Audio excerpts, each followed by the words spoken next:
Salut, ici Maps pour un update lecture du mois de mars. Donc, il y a 2 fins de semaine, j'ai décidé de vous faire voter pour quelle serait ma pile à lire pour le mois de mars. Il y avait des choses que je voulais avancer, mais il y a plusieurs livres dans ces catégories-là, donc je vous ai donné le choix de ce que je vais lire pour le mois de mars. La première vidéo, ça va être le dernier roman des rendez-vous du premier roman, qui est le livre 77 de Marin Fouquet. Et juste comme ça, je vais juste vous dire que personnellement, c'était mon livre préféré de la section Hors Québec. Donc, ne manquez pas ça. Et par la suite, je vais y aller avec les choix que je vous ai offerts. Donc, au début de l'année, je me suis fait plusieurs petits challenges, plusieurs petites catégories. Il y en a une, il y a ces 5 livres qui proviennent de ma bibliothèque et qui ont la meilleure moyenne selon Goodreads.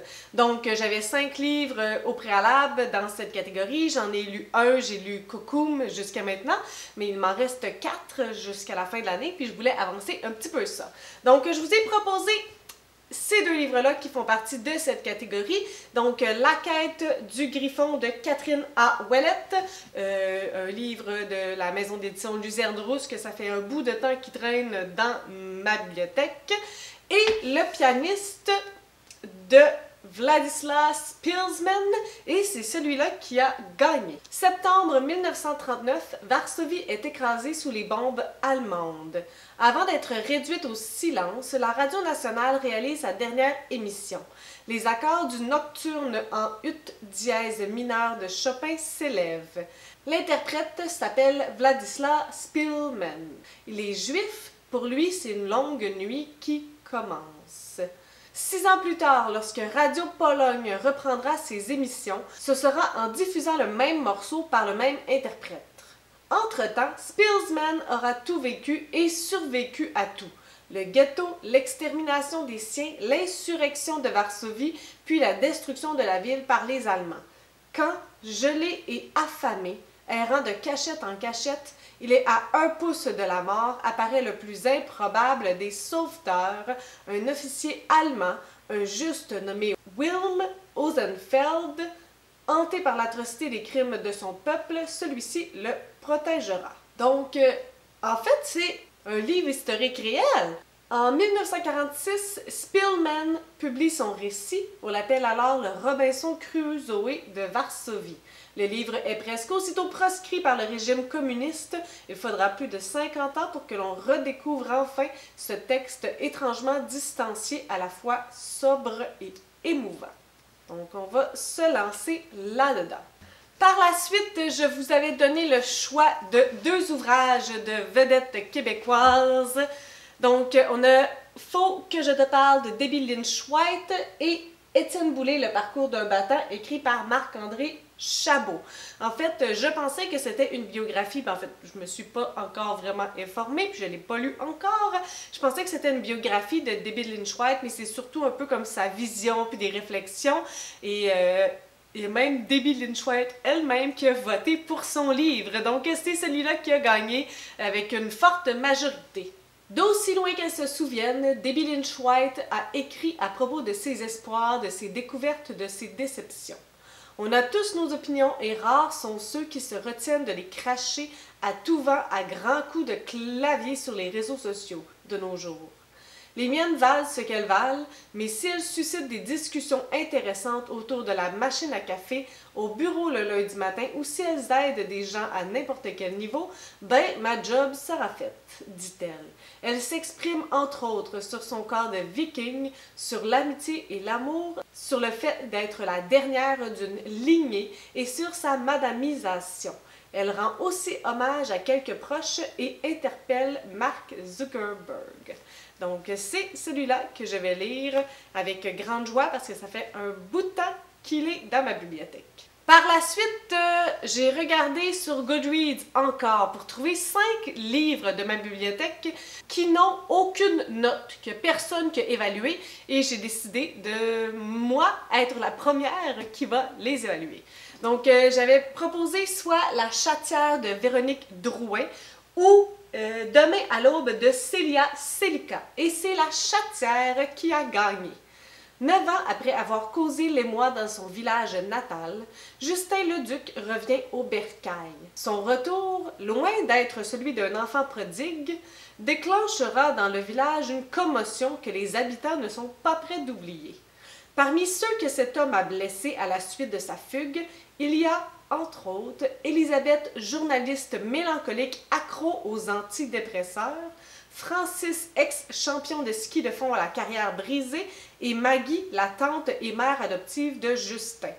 Tous ont tenté de se rebâtir une vie stable. Hélas, ce retour provoquera des confrontations, des remises en question et un tumulte inévitable.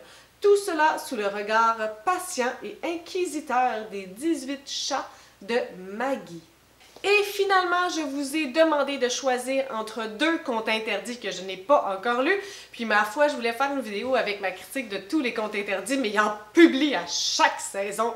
Puis ça fait un petit bout que j'en ai pas lu, donc je n'arrive pas à aller plus vite que eux, à les lire plus vite qu'ils les publient. Donc je vous avais donné le choix entre La Petite Sirène ou Boucle d'Or, et comme il me reste que Boucle d'Or dans mes mains, eh bien c'est celui-là qui a gagné. Boucle d'Or d'Yvan Godbout.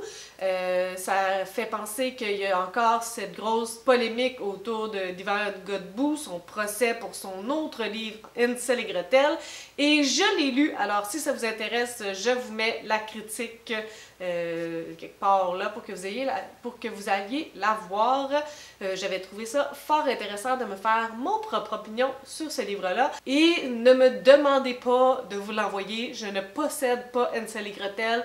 Je l'avais loué à la bibliothèque et j'ai regardé un petit peu partout au Québec. Il est disponible dans les bibliothèques pour le louer, donc si ça vous intéresse, louez-le. Ne me demandez pas de prendre en photo toutes les pages du livre, je ne ferai pas ça. Je suis beaucoup trop rigide et je veux surtout pas faire des choses comme ça. Mea culpa. Donc, Boucle d'Or. Yvan Godbout. Une fillette égarée dans un monde qu'elle ne reconnaît pas. Un papa ours dissimulant peut-être l'horrible croque-mitaine. Une maman ours tourmentée cherchant à protéger ses petits. Un ourson prisonnier d'un cauchemar débuté bien avant sa naissance. Une âme vengeresse n'ayant pas dit son dernier mot. Alors, mon compte interdit pour le mois. Et puis, je vous avais fait voter pour une dernière chose, quelle vidéo spéciale j'allais publier. Ça fait un petit bout de temps que j'essaie de terminer les livres de vos coups de cœur pour faire une vidéo Je lis vos coups de cœur 2, mais vous avez préféré la vidéo Things I Like in Book.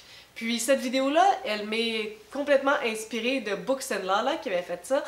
Tout simplement, elle ressort des éléments qu'elle aime de façon générale dans les livres. Elle donne des exemples de livres qui les ont. Puis c'est comme une grosse discussion à propos de la lecture et de ce qu'elle aime. Puis à la fin de ça, les gens lui donnaient des suggestions en fonction de ces éléments-là. Donc ça va être super intéressant. Puis ça fait un petit bout que je mijote certains éléments. Donc ça va être pour la fin du mois. Mais, dernière chose, en tout cas, une autre chose avant la fin, c'est que j'ai décidé de faire des collaborations. Puis là, il y a Quatrième de couverture et moi, nous allons faire une collaboration ensemble pour le mois de mars. Je lui ai proposé 3 livres et elle va en choisir un. Donc, j'ai proposé Un monde mort comme la lune de Michel Jean. Je lui ai proposé Autour d'elle de Sophie Bienvenue. Je ne possède pas de copie de ce livre. Et je lui ai proposé La bête à ta mère de David Goudreau, que j'ai terminé il n'y a pas si longtemps, que je n'ai pas en ma possession malgré que je l'ai acheté, parce que je l'ai prêté à une de mes collègues. Et pourquoi vous n'avez pas vu la vidéo de mes impressions du premier tome, c'est que je vous avais fait voter sur Instagram, est-ce que je devrais faire une vidéo pour chaque tome ou une vidéo pour la trilogie, et vous avez préféré une vidéo pour la trilogie. Donc je dois travailler énormément pour me souvenir de ce que j'ai aimé dans le premier tome, de mes commentaires, de mes critiques, parce qu'habituellement je fais mes critiques à chaud. Et tout ça pour vous dire qu'elle aussi m'a fait 3 suggestions. Donc, elle m'avait proposé « Et j'écris sur les murs de ta ville », Mémoire d'un quartier et Malface de Patrick Sénécal. Et donc, j'avais entendu sa critique ou je l'ai vu dans un de ses blogs à 4e mot de couverture, puis j'ai décidé d'y aller pour Et j'ai crié sur les murs de ta ville de Maë Sénécal. Donc, je vais ajouter ce livre à ma pile du mois de mars. Et comme je vous disais, vu que j'ai commencé la série de La Bête à ta mère, je vais me lancer dans le 2e tome, La Bête et sa cage, pour éventuellement vous faire une critique complète des 3 tomes. Est-ce qu'il y a autre chose? Je pense que c'est tout. Je pense que c'est assez. Mais me connaissant, c'est jamais assez. Puis, ben, je vais continuer mon challenge pour 24 lectures. En ce moment, je publie ma vidéo, puis je sais pas encore c'est quoi ma 4e catégorie, mais je vais être rendue là au mois de mars.